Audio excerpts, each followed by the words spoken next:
নমস্কার বন্ধুরা, আমার গান কথা চ্যানেলের বন্ধুদের সবাইকে স্বাগত। আর তোমরা আমার গান শুনছো তো?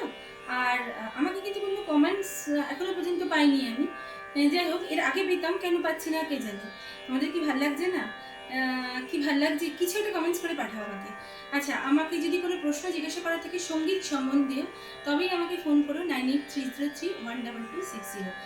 এর আগের ভিডিওটায় আমি একটা না স্থায়ী গিয়েছিলাম, দুর্গাটাকে পড়ো, সবাই জানো দুর্গাটাকে গিয়েছিলাম। আজকে তার অন্তরটা গিয়ে শোনাবো। রে মা বাধা মা বাধা পা মা রে সা, সা রে মা বাধা পা বাধা পা মা রে সা, সা রে মা বাধা সা দা সা দা মা বাধা পা মা রে সা, সা রে মা বাধা সা দা সা দা মা বাধা পা মা রে সা।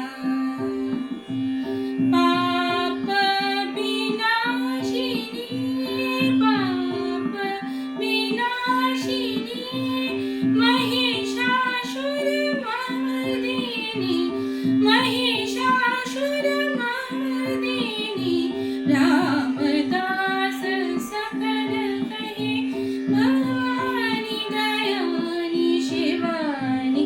जय जय जय दुर्गे माता नमः।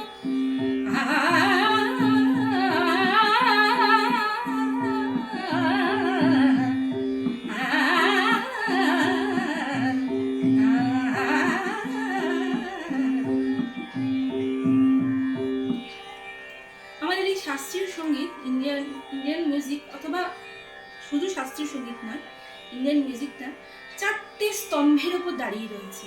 কি কি জানো তো? শাস্ত্র, যে গ্রামার, যেটা গ্রামার, আর বিদ্যা।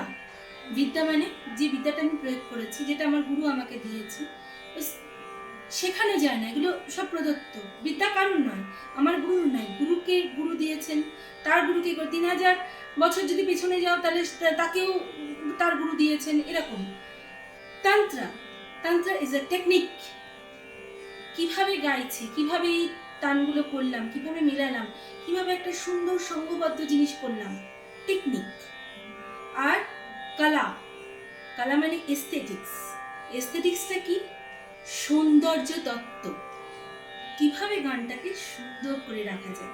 আমরা যেমন নিজেকে সাজিয়ে রাখি, ঘর সাজিয়ে রাখি, গানও তেমনি সাজিয়ে পরিবেশন করতে হয়। খাবার দাবার যেমন সাজিয়ে পরিবেশন করে না, খেতে ভালোবাসো তো সবাই, তেমনি গানও তেমনি সাজিয়ে পরিবেশন করতে হবে। সেটা কোথা থেকে পাওয়া যাবে? গুরুর থেকে পাওয়া যাবে। নিজে ইনবিল্ড হতে হবে, বিভিন্ন গুরুজনের গান শুনে নিজেকে ইনবিল্ড করাতে হবে। যদি না থাকে তাদের ইনবিল্ড করাতে হবে। কীভাবে সুন্দর, আমি কত সুন্দর করে গাইতে পারি। Okay, follow me. Thank you.